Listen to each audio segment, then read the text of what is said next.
Read the Bible in 1 year with The Treasured Word. February 5th. Exodus chapters 21 through 23, verse 13. If men fight, and hurt a woman with child, so that she gives birth prematurely, yet no harm follows, he shall surely be punished accordingly as the woman's husband imposes on him, and he shall pay as the judges determine. But if any harm follows, then you shall give life for life. Eye for eye, tooth for tooth, hand for hand, foot for foot. Burn for burn, wound for wound, stripe for stripe. If a man strikes the eye of his male or female servant, and destroys it, he shall let him go free for the sake of his eye. And if he knocks out the tooth of his male or female servant, he shall let him go free for the sake of his tooth. Animal control laws. If an ox gores a man or a woman to death, then the ox shall surely be stoned, and its flesh shall not be eaten, but the owner of the ox shall be acquitted. But if the ox tended to thrust with its horn in times past, and it has been made known to his owner, and he has not kept it confined, so that it has killed a man or a woman, the ox shall be stoned and its owner also shall be put to death. If there is imposed on him a sum of money, then he shall pay to redeem his life, whatever is imposed on him. Whether it has gored a son or gored a daughter, according to this judgment it shall be done to him. If the ox gores a male or female servant, he shall give to their master 30 shekels of silver, and the ox shall be stoned. And if a man opens a pit, or if a man digs a pit and does not cover it, and an ox or a donkey falls in it, the owner of the pit shall make it good, he shall give money to their owner, but the dead animal shall be his. If one man's ox hurts another's, so that it dies, then they shall sell the live ox and divide the money from it, and the dead ox they shall also divide. Or if it was known that the ox tended to thrust in time past, and its owner has not kept it confined, he shall surely pay ox for ox, and the dead animal shall be his own. Responsibility for property. If a man steals an ox or a sheep, and slaughters it or sells it, he shall restore 5 oxen for an ox and 4 sheep for a sheep.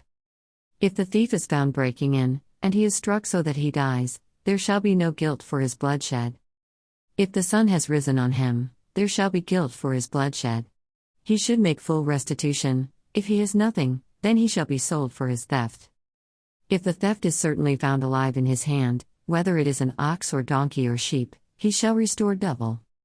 If a man causes a field or vineyard to be grazed, and lets loose his animal, and it feeds in another man's field, he shall make restitution from the best of his own field and the best of his own vineyard. If fire breaks out and catches in thorns, so that stacked grain, standing grain, or the field is consumed, he who kindled the fire shall surely make restitution. If a man delivers to his neighbor money or articles to keep, and it is stolen out of the man's house, if the thief is found, he shall pay double. If the thief is not found, then the master of the house shall be brought to the judges to see whether he has put his hand into his neighbor's goods. For any kind of trespass, whether it concerns an ox, a donkey, a sheep, or clothing, or for any kind of lost thing which another claims to be his, the cause of both parties shall come before the judges, and whomever the judges condemn shall pay double to his neighbor. If a man delivers to his neighbor a donkey, an ox, a sheep, or any animal to keep, and it dies, is hurt, or driven away, no one seeing it, then an oath of the Lord shall be between them both, that he has not put his hand into his neighbor's goods, and the owner of it shall accept that, and he shall not make it good. But if, in fact, it is stolen from him, he shall make restitution to the owner of it. If it is torn to pieces by a beast, then he shall bring it as evidence, and he shall not make good what was torn. And if a man borrows anything from his neighbor, and it becomes injured or dies, the owner of it not being with it, he shall surely make it good. If its owner was with it, he shall not make it good. If it was hired, it came for its hire. Moral and ceremonial principles. If a man entices a virgin who is not betrothed and lies with her, he shall surely pay the bride price for her to be his wife. If her father utterly refuses to give her to him, he shall pay money according to the bride price of virgins. You shall not permit a sorceress to live. Whoever lies with an animal shall surely be put to death. He who sacrifices to any god, except to the Lord only, he shall be utterly destroyed. You shall neither mistreat a stranger nor oppress him, for you were strangers in the land of Egypt. You shall not afflict any widow or fatherless child.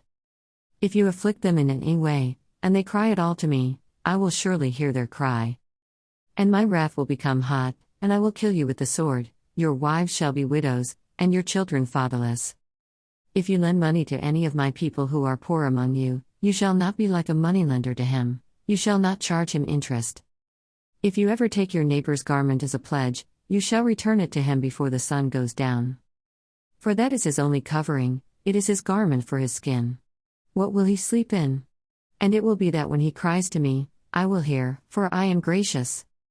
You shall not revile God, nor curse a ruler of your people. You shall not delay to offer the first of your ripe produce and your juices. The firstborn of your sons you shall give to me. Likewise you shall do with your oxen and your sheep. It shall be with its mother 7 days, on the 8th day you shall give it to me. And you shall be holy men to me, you shall not eat meat torn by beasts in the field, you shall throw it to the dogs. Justice for all. You shall not circulate a false report. Do not put your hand with the wicked to be an unrighteous witness. You shall not follow a crowd to do evil, nor shall you testify in a dispute so as to turn aside after many to pervert justice. You shall not show partiality to a poor man in his dispute. If you meet your enemy's ox or his donkey going astray, you shall surely bring it back to him again. If you see the donkey of one who hates you lying under its burden, and you would refrain from helping it, you shall surely help him with it. You shall not pervert the judgment of your poor in his dispute. Keep yourself far from a false matter, do not kill the innocent and righteous. For I will not justify the wicked. And you shall take no bribe, for a bribe blinds the discerning and perverts the words of the righteous. Also you shall not oppress a stranger, for you know the heart of a stranger, because you were strangers in the land of Egypt. The law of Sabbaths. 6 years you shall sow your land and gather in its produce. But the 7th year you shall let it rest and lie fallow, that the poor of your people may eat, and what they leave, the beasts of the field may eat. In like manner you shall do with your vineyard and your olive grove. 6 days you shall do your work, and on the 7th day you shall rest, that your ox and your donkey may rest, and the son of your female servant and the stranger may be refreshed. And in all that I have said to you, be circumspect and make no mention of the name of other gods, nor let it be heard from your mouth. Matthew chapter 24, verses 1 through 28. Jesus predicts the destruction of the temple. Then Jesus went out and departed from the temple, and his disciples came up to show him the buildings of the temple. And Jesus said to them, Do you not see all these things? Assuredly, I say to you, not one stone shall be left here upon another, that shall not be thrown down. The signs of the times and the end of the age. Now as he sat on the Mount of Olives, the disciples came to him privately, saying, Tell us, when will these things be? And what will be the sign of your coming, and of the end of the age? And Jesus answered and said to them, Take heed that no one deceives you. For many will come in my name, saying, I am the Christ, and will deceive many. And you will hear of wars and rumors of wars.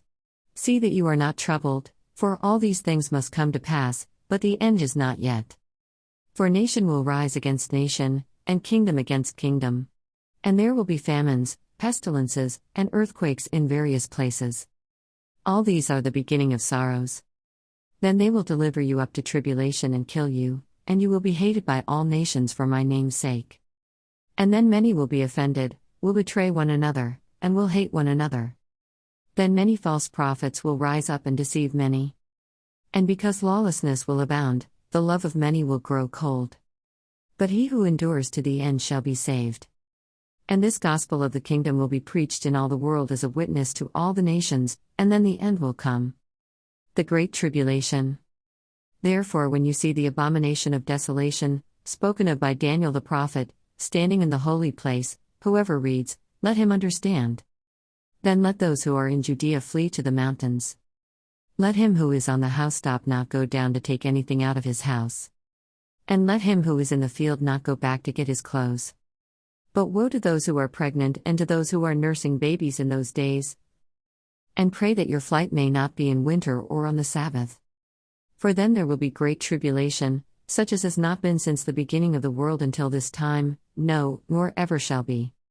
And unless those days were shortened, no flesh would be saved, but for the elect's sake those days will be shortened. Then if anyone says to you, Look, here is the Christ, or there, do not believe it. For false Christs and false prophets will rise and show great signs and wonders to deceive, if possible, even the elect. See, I have told you beforehand. Therefore, if they say to you, Look, he is in the desert, do not go out, or look, he is in the inner rooms, do not believe it. For as the lightning comes from the east and flashes to the west, so also will the coming of the Son of Man be. For wherever the carcass is, there the eagles will be gathered together. Psalms chapter 29, verses 1 through 11. Praise to God in his holiness and majesty. A Psalm of David. Give unto the Lord, O you mighty ones, give unto the Lord glory and strength. Give unto the Lord the glory due to his name, worship the Lord in the beauty of holiness. The voice of the Lord is over the waters, the God of glory thunders, the Lord is over many waters. The voice of the Lord is powerful, the voice of the Lord is full of majesty. The voice of the Lord breaks the cedars, yes, the Lord splinters the cedars of Lebanon.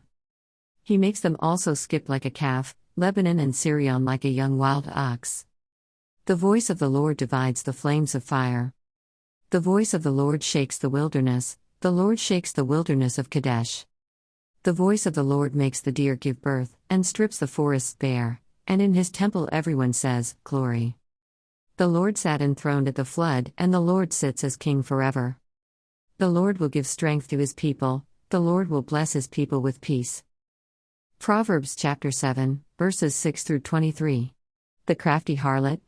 For at the window of my house I looked through my lattice, and saw among the simple, I perceived among the youths, a young man devoid of understanding, passing along the street near her corner, and he took the path to her house. In the twilight, in the evening, in the black and dark night. And there a woman met him, with the attire of a harlot and a crafty heart. She was loud and rebellious, her feet would not stay at home. At times she was outside, at times in the open square, lurking at every corner. So she caught him and kissed him, with an impudent face she said to him, I have peace offerings with me, today I have paid my vows. So I came out to meet you, diligently to seek your face, and I have found you. I have spread my bed with tapestry, colored coverings of Egyptian linen. I have perfumed my bed with myrrh, aloes, and cinnamon. Come, let us take our fill of love until morning, let us delight ourselves with love. For my husband is not at home, he has gone on a long journey. He has taken a bag of money with him, and will come home on the appointed day. With her enticing speech she caused him to yield, with her flattering lips she seduced him. Immediately he went after her, as an ox goes to the slaughter, or as a fool to the correction of the stocks. Till an arrow struck his liver. As a bird hastens to the snare, he did not know it would cost his life. Thanks for reading along with The Treasured Word. See you tomorrow.